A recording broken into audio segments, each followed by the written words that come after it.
Welcome to Civics in a Year, the podcast that makes civic literacy fast, accessible, and surprisingly engaging. In just 10 minutes an episode, we'll tackle one of 250 essential questions about American democracy, how it works, why it matters, and what it means for you. Whether you're a student, a teacher, or just someone who wants to better understand your country and your rights, you're in the right place. Civics in a Year is powered by the Civic Literacy Curriculum from the Center for American Civics and is produced in partnership with the School of Civic and Economic Thought and Leadership at Arizona State University.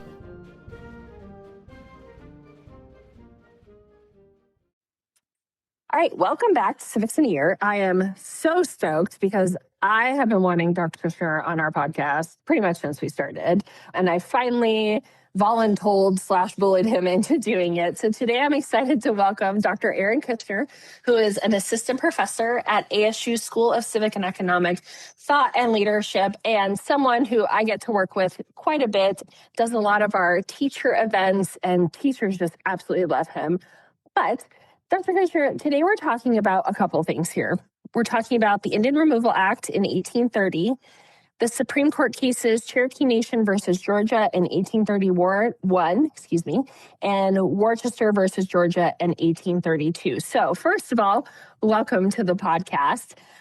Can you tell us what is going on at this time in American history that this act and these two Supreme Court cases come about?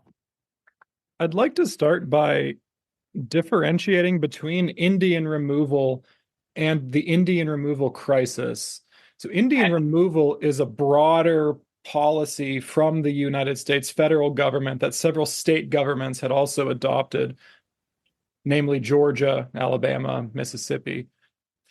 Indian removal is a broader effort by United States officials, American citizens, state officials to ethnically cleanse the American Southwest and to remove indigenous peoples and indigenous nations and the jurisdictional questions that arose because of those tribal nations existing within and across state lines, removing these peoples and these governments from United States soil. This is a broader policy that extends beyond the 1830s.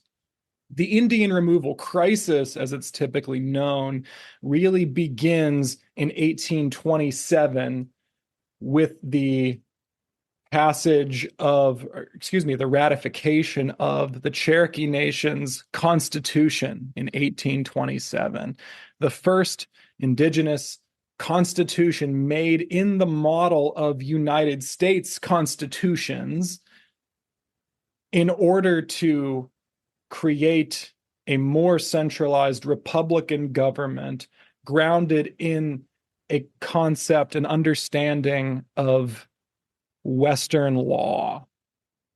So the Indian removal crisis takes place between the mid to late 1820s and extends all the way to the Trail of Tears, 1838 and 1839, which specifically, for those unfamiliar, refers to the Cherokee Nation's forced migration west across the Mississippi River.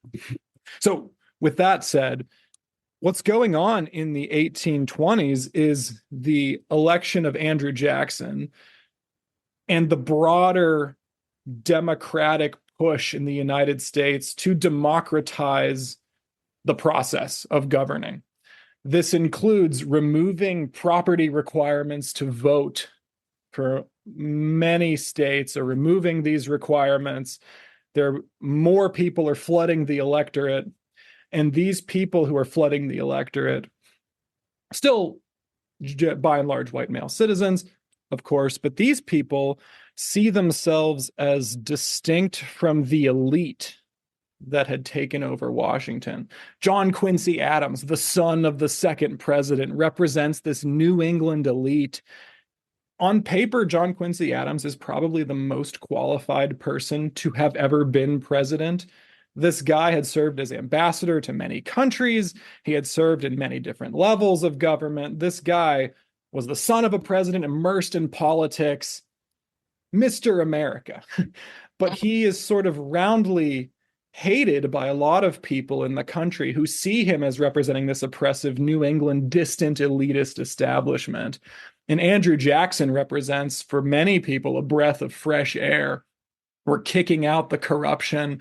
We're kicking out these elites. The Virginia dynasty is gone. That's Jefferson, Madison, Monroe, these Virginians who had been president 3 years in a row. Now we have someone from the West, someone who is or self-educated, someone who is a soldier, someone who talks like the common man, who speaks the language of the oppressed common person, who doesn't trust banks, doesn't trust big government, doesn't trust elites. All of this is going on at the same time as the state of Georgia and other states in the Southeast are ramping up their force, their oppression against the tribal nations and trying to remove them. Why does the Cherokee Nation create a constitution in 1827? They had been told for the past 30 years that they should civilize in the model of the American people. Thomas Jefferson in 1808 famously writes a letter to the Cherokee chiefs. At the time, they have a decentralized series of villages that are more or less autonomous. Jefferson writes a letter to them all saying that ours is not a racial prohibition. You could all be American citizens as long as you adopt our cultural habits. Give up hunting, give up your matrilineal household ownership, right? So Cherokee society and most southeastern tribal nations are matrilineal, so that women are in charge of a lot of the day-to-day affairs in their communities. Men are hunters, soldiers, warriors. Women do most of the farming. And Jefferson says, well, if you switch that, women should remain in the house, raise the children, stop farming, stop doing all this manual labor, let the men do that and stop fighting and hunting, and also own land individually.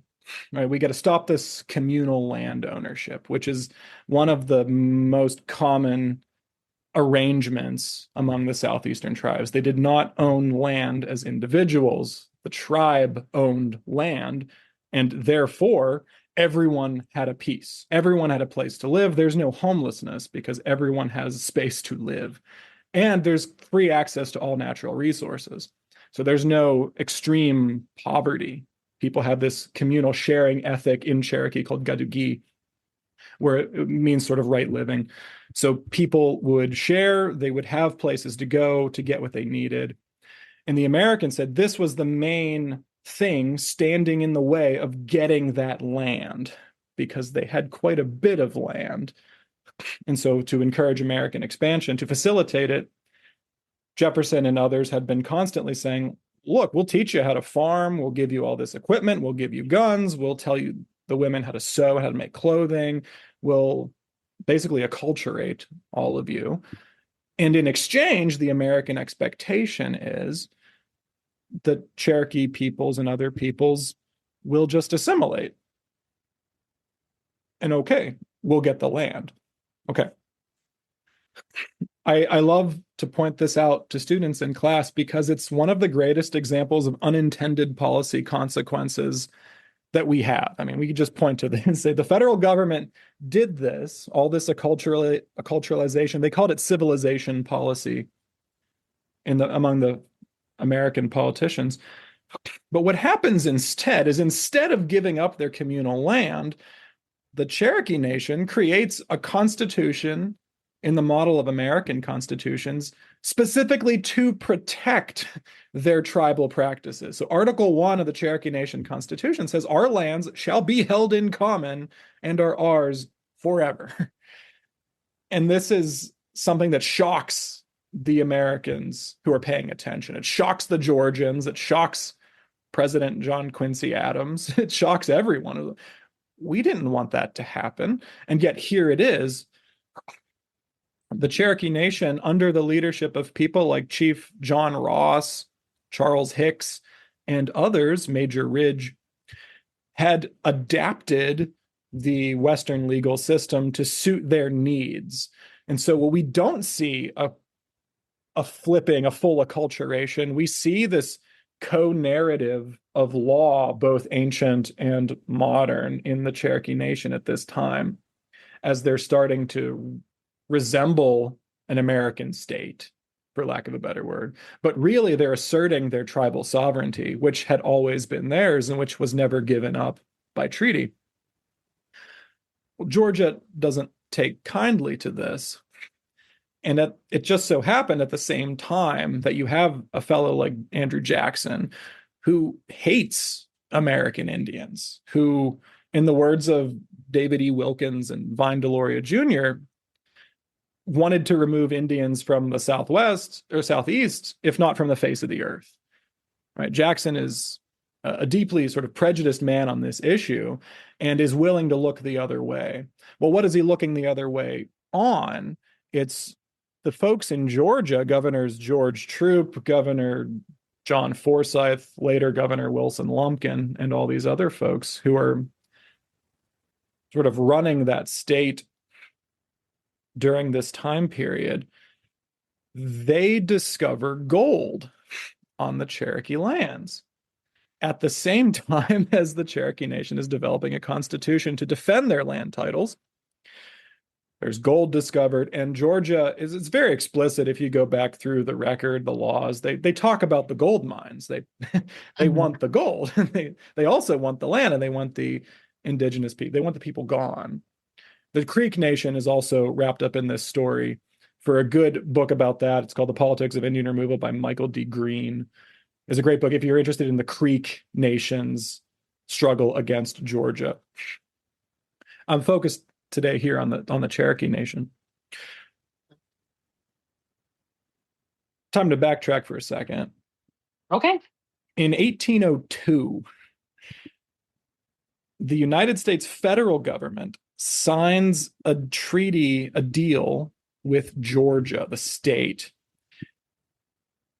As some of you may or may not know, what was once claimed by Georgia was the current territory that we now call Alabama and some of Mississippi. Georgia was a lot bigger than it is now.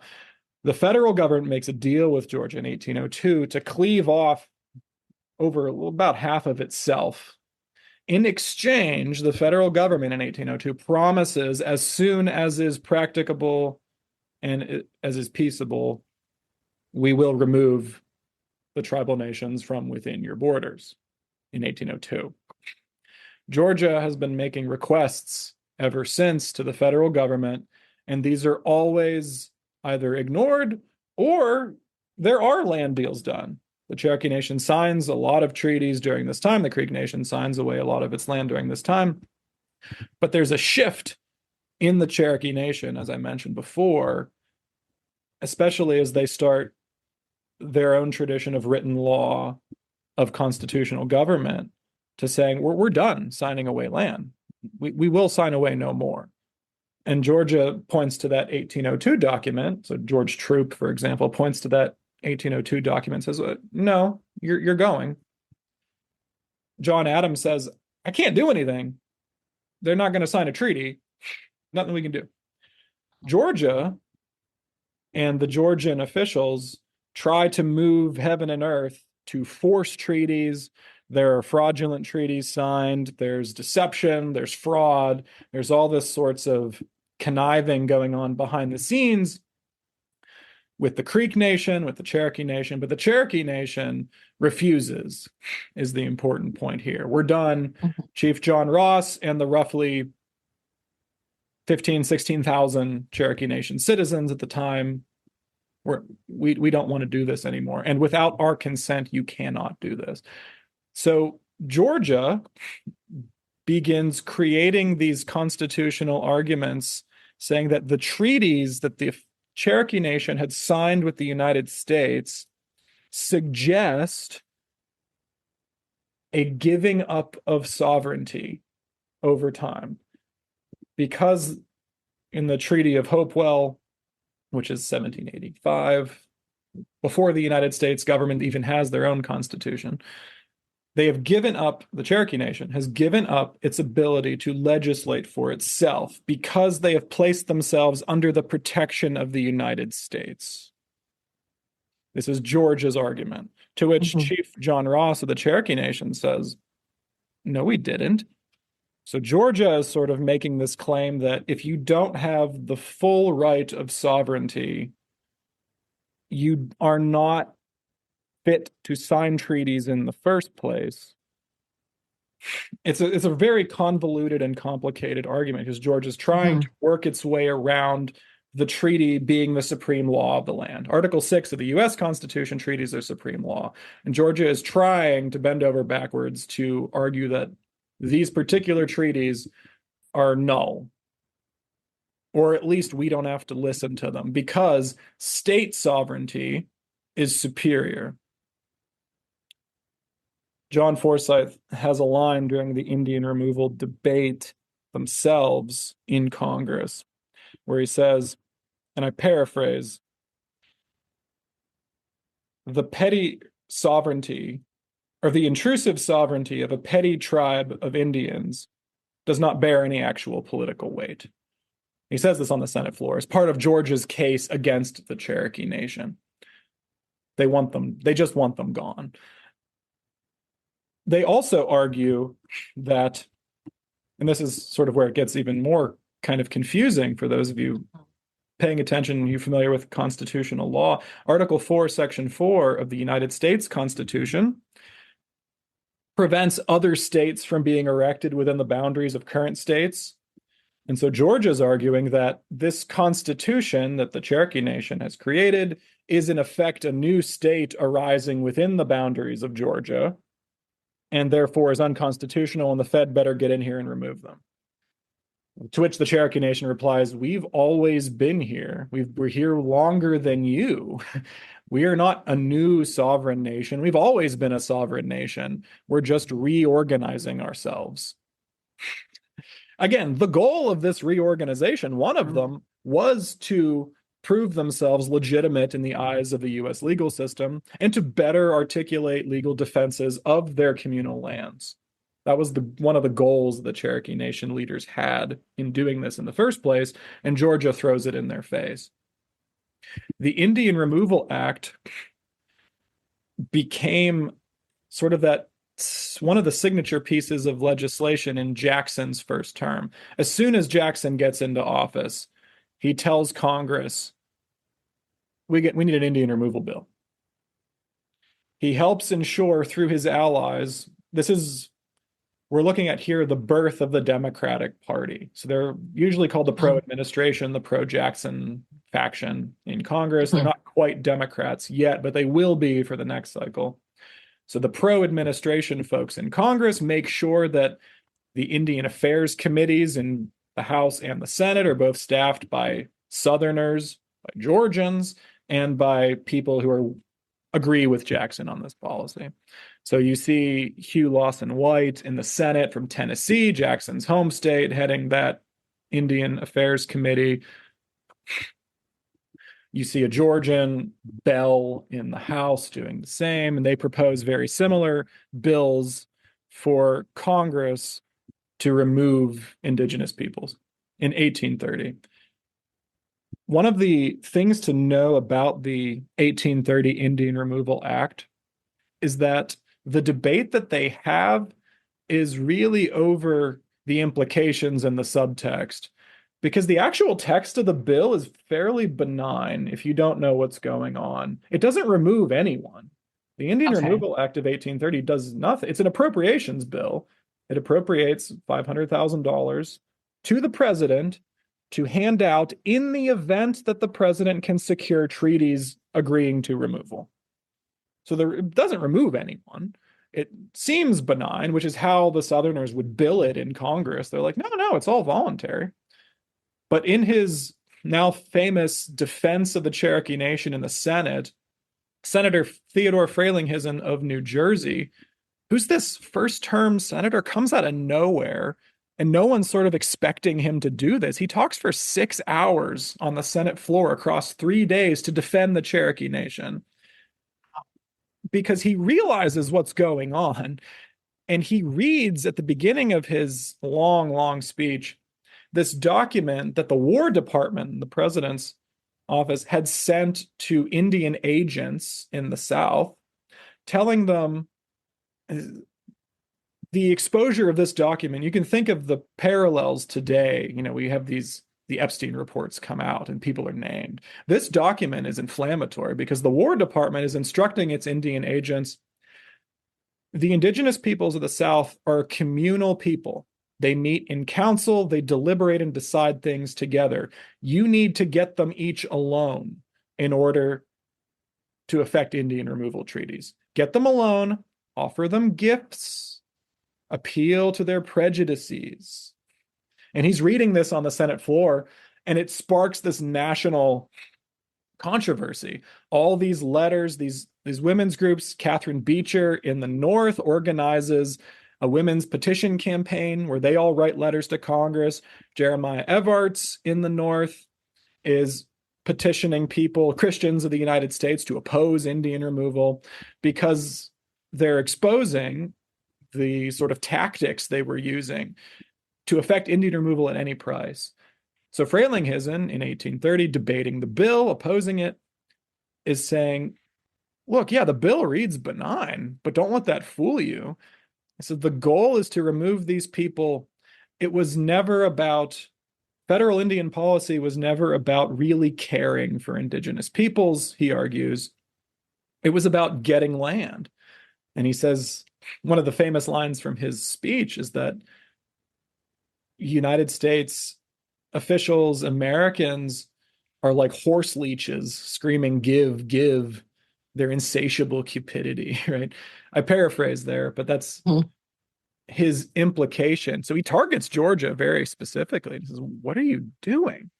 Because Georgia, after the Cherokee Nation had ratified its constitution, elected its chief and its council members in democratic elections, Georgia, through its General Assembly, extends its laws. They pass laws extending their laws over the Cherokee Nation territory, nullifying Cherokee Nation law, saying that this government and this pretended sovereignty actually doesn't have any real power.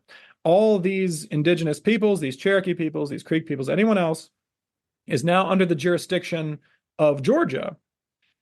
And Frelinghuysen says, well, let's pay close attention to the law. Anyone who is of Indian descent is not not qualified to be a witness in court. So Frelinghuysen says, oh, you're putting people under your jurisdiction, but you're actually preventing them from being citizens. So you're subjugating them. You're enslaving them. Like, what is this? This is bad. You can't do this. So this crisis, this situation, is what leads to those Supreme Court cases you alluded to earlier, Cherokee Nation v. Georgia, and then Worcester v. Georgia later. The Indian Removal Act in Congress passes in the Senate 2819, and it passes in the House. The Senate debates first. The Senate passes it first. And it's 2819, so you think it's maybe not that close. The debate in the firestorm, again, you think of it like, the Affordable Care Act in our more recent memory. That's how big a deal this was. Like, everyone was talking about it. Everyone's arguing about this at home, on the street, in the bars, wherever. The House sees what happened in the Senate, and being more attuned to the people, it's a lot closer. It's 102 to 98, or 97, excuse me. It's much closer, and all these representatives from Pennsylvania flip-flop during the debate. Here's how contentious it was. There's a representative from Pennsylvania who pretends to be sick so that he won't have to vote on the final passage. They have the sergeant at arms go out and drag him in, and he comes in and he's, coughing. He's got a towel on his forehead and he's acting all kind of delirious. And they get to his name and he votes yes, and then he's kind of acting confused. The Cherokee Nation reporters for the Cherokee Phoenix are up in the balcony watching.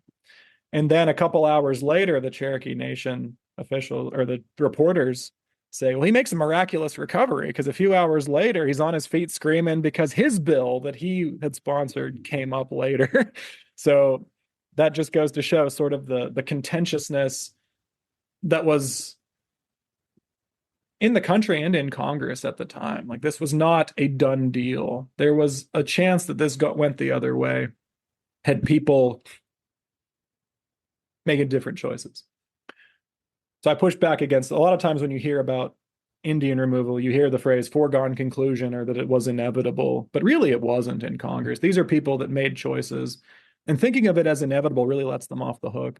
So I think that we should remember that they made these decisions. You have 3 future presidents in Congress at the time as well. None of the 3 of them really say anything. James Buchanan, John Tyler, James Polk. So that's always an interesting thing as well. Well, the Cherokee Nation, on the advice of counsel, supported by people like Theodore Frelinghuysen, take their case against Georgia to the Supreme Court, where Chief Justice John Marshall, famously in Cherokee Nation v. Georgia, decides that the Cherokee Nation is a ward, a domestic dependent ward of the United States government. And if that confuses you, it confused everyone then as well, too. Because what does this actually mean? Are they a sovereign government? Were they a sovereign government that is no longer? Are they, as Andrew Jackson called them, his children? This presents sort of a legal difficulty. The other case, Worcester v. Georgia, arises because of one of the Georgia laws passed that Frelinghuysen referred to.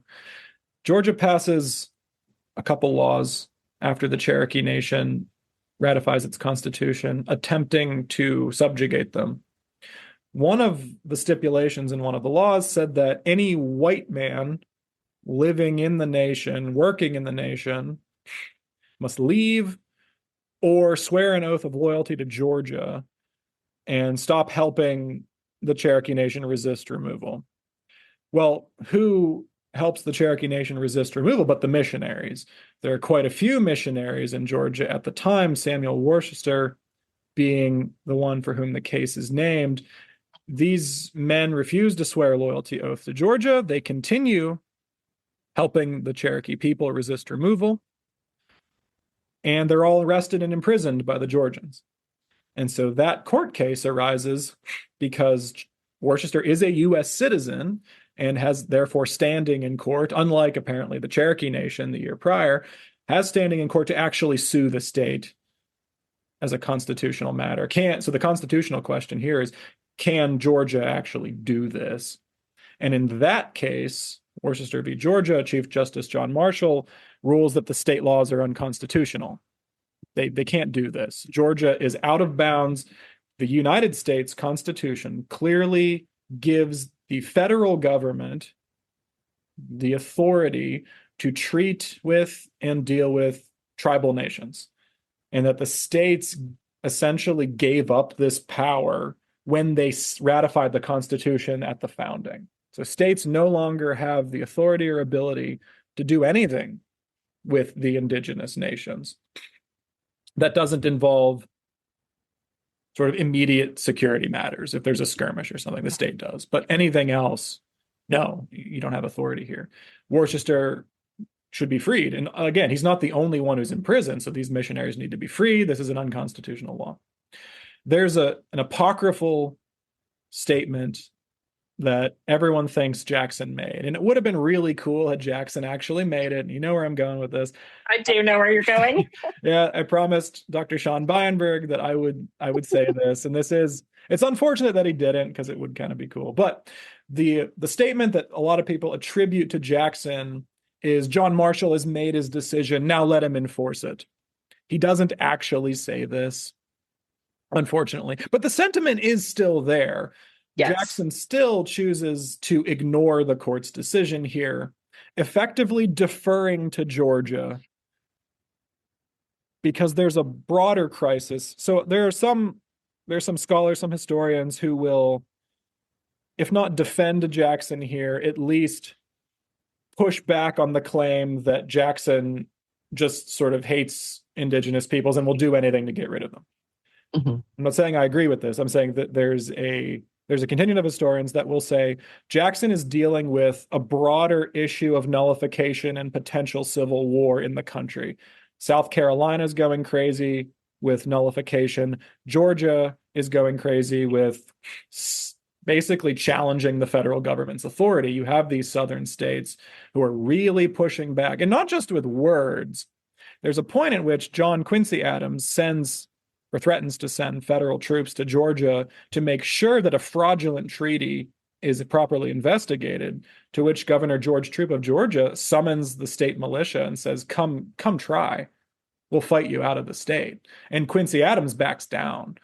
And so Jackson, from this perspective, is attempting to avert a larger conflict between states and the federal government, effectively civil war. I don't think that particular sense is incompatible with Jackson's well-documented antipathy towards indigenous peoples. I don't think we should overlook that. I just thought I would mention that there is a broader context of states challenging the federal government going on at the same time. So when you're talking about jurisdiction, does that Supreme Court case kind of set the standard? Because I know here in Arizona, we have 22 recognized tribal nations. And, my students would always ask the question,